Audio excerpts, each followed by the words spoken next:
RCM d'aventure, toujours à la pointe de la technologie, dans la cuisine moléculaire. Aujourd'hui, nous allons parler du VPL, donc cette étrange chose qui vient de l'espace, qui est certes très beau, mais voilà, c'est une réponse à notre nouvel abonné, enfin mon nouvel abonné. Enfin, bon. Tout le monde peut participer dans la réponse de ce truc-là, il n'y a pas de souci, hein, beaucoup en ont déjà. Qui s'appelle, alors j'ai noté, excuse-moi, parce que le nom de ta chaîne est assez amusante, c'est Gangs Criminal. Donc, ok. Alors, je sais pas si je prononce correctement. Donc, tu avais posé une question sur le VPL, comment le fiabiliser. Déjà, comment dès le début, c'est que bienvenue sur la chaîne qui déchaîne. Bienvenue. Écoute, avec plaisir, je réponds à tes questions. Tu pourras rajouter des questions dessous si tu veux de la vidéo. J'y répondrai aussi clairement. C'est plus facile pour moi de répondre par une vidéo parce que c'est plus parlant que par message. Parce que des fois, il faudrait écrire des messages très longs. Donc une petite vidéo, c'est toujours plus facile et plus clair. Voilà. Donc le VPL, c'est ce très beau modèle, celui que tu as, le 24.1, donc qui est le blanc. Donc c'est bien, VPL a répondu aux attentes, c'est-à-dire qu'ils ont modifié un peu, ils ont mis blanc, histoire que tu peignes de la couleur qui te plaise, et pas une base bleue ou une base rouge. Voilà, ça c'est un plus. Ce qu'il faut savoir, c'est que le VPL n'est pas une construction vraiment très solide. Je l'avais dit dans une ancienne vidéo. Donc que le VPL commence à me casser les pieds, parce que c'est pas une base très solide, et ça pose un vrai problème. Euh, on va décliner tous les éléments. On a la transmission qui, elle, est tout en plastique. Bon, ça, c'est pas un problème. Sur des modèles même plus gros, il y a du tout plastique, mais là, elle n'est pas endurante. Ça, c'est un problème. Ou alors, le rapport de transmission est un peu long. Donc, il ne supporte pas de rajouter trop de poids dessus. Et il ne supporte pas non plus vraiment de mettre des roues beaucoup plus grandes. Ça, c'est une chose. Après, si tu veux le fiabiliser, moi, j'ai à peu près réussi à le fiabiliser, mais après, ça m'a coûté beaucoup d'investissement. Donc, il faut savoir ce que tu veux. Juste te dire, grosso modo, ça te revient pratiquement aussi cher d'acheter un barrage 1/12e. Voilà. Ok. Barrage 1/12e, il est autour des 200 euros. Si tu dois changer radio, variateur, mettre un servo correct devant en plus, mettre les pompes métal, le machin, le truc, et tout ça, ça va te coûter, ça va pas être loin de ça, d'accord? Que tu saches, juste pour info. Donc des fois je me dis, vaut mieux pas y toucher, quoi. Vaut mieux le laisser d'origine et pas trop l'utiliser. C'est pas non plus un véhicule à qui on va pouvoir demander des trucs extrêmes. On peut lui demander, mais ça va nécessiter vraiment des gros investissements et grosses modifications. Je sais pas ce que tu cherches exactement. Bon, voilà, en tout cas, je vais t'expliquer un peu ce qui est possible de faire. On va essayer de faire ça. Voilà. Alors, on va partir du mien, hein. Donc, tu vois le mien, donc c'est la transmission double vitesse. Moi, je suis pas mécontent. Il y en a beaucoup qui râlent dessus. Moi, je suis pas mécontent. Mais ce que j'ai fait, c'est que j'ai supprimé le cerveau. En fait, souvent, le mécontentement vient du cerveau d'origine, qui est un peu pourri, quoi. Malgré que la transmission coûte quand même assez cher. Le cerveau faudra le changer, de toute façon, de base, parce qu'il ne travaille pas correctement. Moi, j'ai pas de radio 3 voies à mettre dessus, donc j'ai fait un espèce de blocage qui me permet d'avoir les petites et les grandes, mais en manuel. Mon système est à peu près fiable, mais la plupart du temps, en fait, je reste sur les petites. Donc ça reste une bonne solution. C'est pas la meilleure. Tu as des solutions plus solides, qui sont de mettre la transmission métal. Mais elle descend pas mal dessous. Tu en as une qui est à peu près à l'horizontale, et qui est pas mal. Tu trouveras toutes les pièces sur Banggood ou sur AliExpress, sans aucun problème, ou sur eBay. Ça, il n'y a aucun souci, tu trouveras des pièces. Ce qu'il y a, c'est que les tirants de pont qui sont là, le problème, c'est que ceux d'origine, ils sont vraiment trop fins. Ils cassent facilement, surtout dans le froid. Donc, en fait, moi, j'ai opté pour ceux comment on appelle ça? Du Funtech, parce qu'ils étaient disponibles ici. Du Funtech, ça s'appelle le Red 2, il me semble. Et tu peux les adapter. Attention, les adaptations, il faut adapter, quoi. Voilà, faudra un peu retailler des supports qui sont là. Voilà, les un peu retailler parce que c'est un peu différent. Et laisser un peu de liberté parce que sinon, ça va pas marcher correctement. Sinon, moi, sur le mien, tu vas de toute façon être obligé de passer sur les ponts métal, soit ceux-là, que je trouve sont peut-être pas forcément les meilleurs parce qu'ils arrivent toujours un peu, comment on appelle ça, ils arrivent de toute façon à se tordre. C'est pas un métal vraiment super solide. Mais il sera toujours plus solide que les ponts plastiques d'origine, voilà, qui après quelques chutes et dans le froid vont casser facilement, surtout à ce niveau-là. À ce niveau-là, tu vas casser le truc. Donc, tu auras plus vite fait. Alors, ça ne t'embête pas, tu rachètes le truc en plastique qui coûte pas très cher d'ailleurs. Ça peut être une solution, mais sinon, tu achètes les carrés, les métals. Alors ceux-là, certains trouvent qu'il n'y a pas assez la direction tourne pas assez, alors je ne sais pas pourquoi, et certains trouvent que oui. À toi de voir. Par contre, ça, c'est des pièces assez chères. Donc, à voir ce que tu veux faire, parce que c'est pas forcément ça, tu trouves sur AliExpress. C'est pas forcément non plus une solution. Moi, je les ai mis parce que je les ai trouvés, et du coup, je regrette un peu. Je me suis dit, j'aurais dû laisser d'origine. Pareil, j'ai toute la transmission roulement. Toute la transmission est sur roulement. J'ai les biellettes là en métal. Ça sert pas à grand chose. Ça sert pas à grand chose parce que ce véhicule n'est pas. J'arrive pas à l'utiliser de façon assez intensive pour en pouvoir profiter de ça, quoi. C'est pas un véhicule qui a une grande capacité. Il faut l'utiliser, on peut l'utiliser sur un terrain plat avec des bosses, des trous, enfin comme on voit dans mes vidéos. L'utiliser dans des trucs beaucoup plus raides et tout ça, ça marche, mais bon, ça marche, mais il faut faire gaffe quand ça tombe, quoi. C'est pas super solide. Alors, sinon, aussi, ce qu'il va falloir changer tout de suite, alors tu vas voir, tu vas râler tout de suite, c'est ces trucs en plastique. Il va falloir tout de suite investir dans les trucs en métal. Les trucs en métal sont très bien, hein, ils sont très résistants, ils durent longtemps, il n'y a aucun problème là-dessus. Donc, à partir du moment où tu fiabilises les ponts, tu changes les ponts, les biellettes et tout ça, ça commence à être pas mal. Sinon, tu as la possibilité d'acheter le kit complet métal, mais il coûte une fortune. Je crois qu'il coûte dans les 100 euros, je me semble. Donc par rapport au prix du véhicule, je trouve ça un peu ridicule. Sinon, tu peux acheter les biellettes séparément, plus pont séparément, plus tout ça. Sache que si tu achètes les biellettes en métal, tu es obligé de changer le support de biellette de derrière et d'acheter le modèle métal. Celui-là ne passe pas. Attention, ceux-là ne sont pas très solides non plus. Donc, faire gaffe. D'origine, le VPL n'est pas une bonne base, enfin une bonne base mécanique solide. Il faudra plutôt partir, faut partir plutôt sur un MN90, 90S, même c'est encore mieux.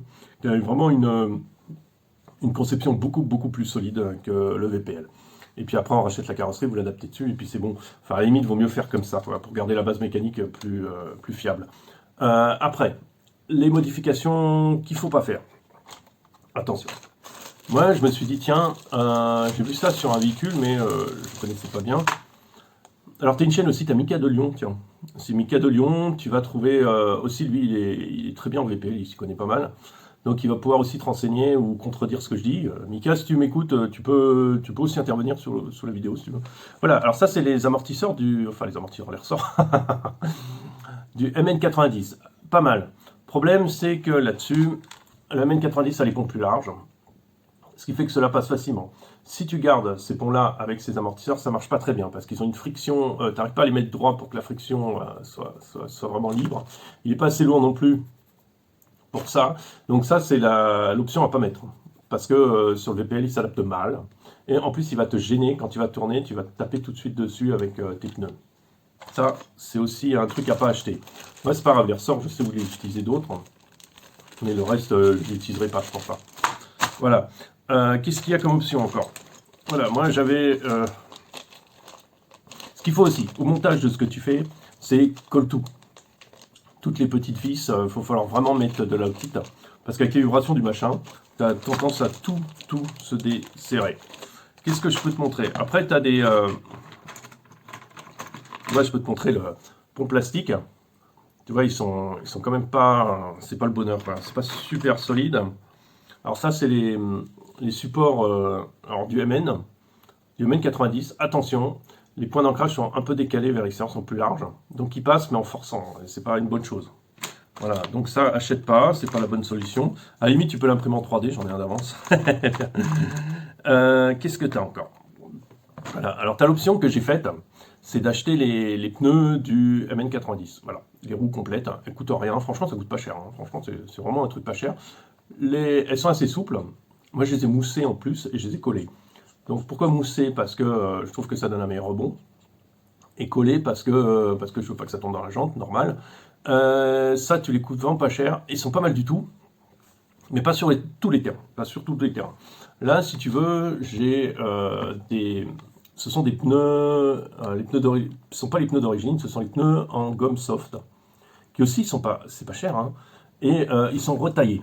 Tu vois, 1 sur 2, et ça marche très bien sur la roche, et quand c'est relativement propre, c'est-à-dire si t'as pas trop pas de poussière, mais des petits cailloux glissants, ça marche très bien. Très bien sur le caillou, le machin, le truc. Ça, c'est plus polyvalent, terre, boue, tout ça. Voilà, donc c'est bien d'avoir les deux. Fais gaffe, quand tu as les billets d'origine, regarde, tu as quand même une grande différence de taille. Ce qu'il y a, c'est que ce serait bien de remonter un peu ton truc pour pas que ça vienne tout de suite coller dessus. Donc ça, soit tu remplis tes amortisseurs avec quelque chose pour comprimer un peu plus le ressort, ou tu mets des ressorts de stylo plus durs. Mais sinon, ça c'est une très bonne option. Ça c'est très bien. Qu'est-ce qu'on a encore? Sinon, le VPL en lui-même, il est quand même il est vraiment mignon, quoi. Il est vraiment agréable. Moi, je suis revenu sur les ressorts d'origine, enfin les amortisseurs d'origine ne sont pas des amortisseurs, hein, qui sont juste des ressorts dans un truc. C'est pas mal, c'est très bien. On peut travailler l'intérieur assez joliment, on peut faire une très jolie peinture. Moi, j'ai des options envoyées par Brickchain, des roll pas qui m'a envoyé des trucs imprimés 3D. Je les ai enlevés pour des raisons pratiques, hein, c'est-à-dire que je devais bricoler un truc et du coup, j'ai pas remis, mais bon. Ça va venir, ça dépend. Et on a celui arrière qui est aussi assez mignon. Voilà, le truc de celui arrière, tu es obligé de couper tout ce qu'il y a derrière, à moins que tu veuilles lui mettre une remorque, mais sinon tu touches un peu trop facilement, mais c'est pas trop grave, parce que de toute façon le véhicule, il fera pas des trucs super tout-terrain. Voilà, donc Brickchain, lui, il a tout le kit métal, les billets de métal, le machin. Son véhicule, il passe beaucoup mieux que le mien, hein. Il a aussi un autre type de pneu, donc je pense que lui va intervenir aussi sur la vidéo pour te donner des conseils si tu as besoin, ou va voir sa chaîne. Il a pas mal de choses.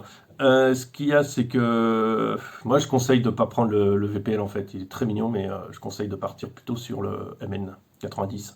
Je sais que le Defender, il plaît pas forcément à tout le monde.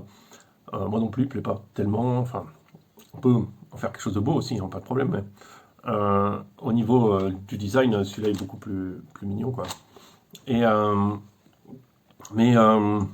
mais la base mécanique, elle est vraiment, il y a trop de travail là-dessus, trop de travail. Moi, j'ai des problèmes à chaque sortie, quoi. Bon, sauf les dernières, mais bon, j'ai jamais réellement vidé plus d'un accu, hein.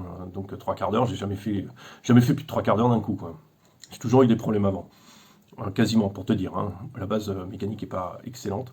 Moi, je l'ai monté en 2S. D'accord, j'ai un variateur Hobbywing 1060. Pourquoi? Parce que tu as les petits circuits imprimés qui te servent de variateur. Alors ça, de toute façon, le cerveau, tu es obligé de le virer d'origine parce qu'il n'est pas assez fort, donc tu vas vraiment être embêté.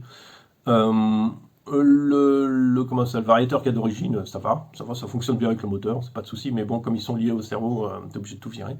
Et donc, tu as, comment dire, non, je crois que le 24.1, il est qu'en kit, hein, c'est ça. Le 24.1, donc t'as pas ça, tu es obligé de l'avoir. Donc ça, moi, je conseille plutôt d'acheter le Hobbywing 1016, qui est pas si cher que ça. 1060, pardon, parce qu'il va encaisser beaucoup plus que le petit carré. Je sais pas spécialement que j'ai des problèmes avec, mais c'est que du coup c'est quand même beaucoup plus pratique à mon goût, beaucoup plus endurant. Et surtout le contrôle est bien mieux, quoi. Il gère beaucoup mieux la vitesse. Et voilà en gros ce que j'ai à dire sur ce modèle. J'espère avoir répondu à ta question. Tu trouves toutes les pièces sur AliExpress. Si tu veux tout changer, vraiment changer beaucoup de choses, ça va te coûter 150 € en plus en gros, que tu saches. Si tu veux le garder tel que, c'est-à-dire si tu veux le garder tel que et le minimum de travail, remplace simplement, si tu veux qu'il te revienne à pas cher, remplace simplement par les pièces d'origine. Même si certaines pièces vont durer peu de temps, elles sont tellement peu chères que tu peux en commander 3 d'un coup, quoi. Comme la transmission, tu peux tout de suite en commander 2 d'un coup si tu veux rester sur la transmission d'origine, si tu veux. Mais va pas imaginer non plus que tu vas faire réellement du tout-terrain. Évite l'eau à tout prix, évite la flotte. Je t'explique pourquoi. C'est même sur les ponts machin, les liaisons sont pas bien faites là-dessus. Et l'eau elle va rentrer partout. Il faut savoir que les roulements, l'eau va rentrer dedans et ça va rouiller, ça va être pourri. Donc évite l'eau. À tout prix, enfin de rouler vraiment dans l'eau, ça va vraiment abîmer beaucoup l'état mécanique de l'engin. Voilà, j'espère avoir répondu à ta question. Je te dis à très bientôt. N'hésite pas encore d'écrire sous la vidéo, il n'y a pas de souci. Et puis, sinon, il y en a 2 là qui sont très actifs avec moi, là, qui vont pouvoir répondre aussi à tes questions. Donc, les 2 chaînes, c'est Mika de Lyon et Brickchain. Ils ont des expériences sur d'autres modèles et vont pouvoir compléter exactement ce que je dis, soit en te proposant directement d'aller voir leur chaîne, soit en te posant des questions claires sur ce que tu veux. Voilà, à très bientôt.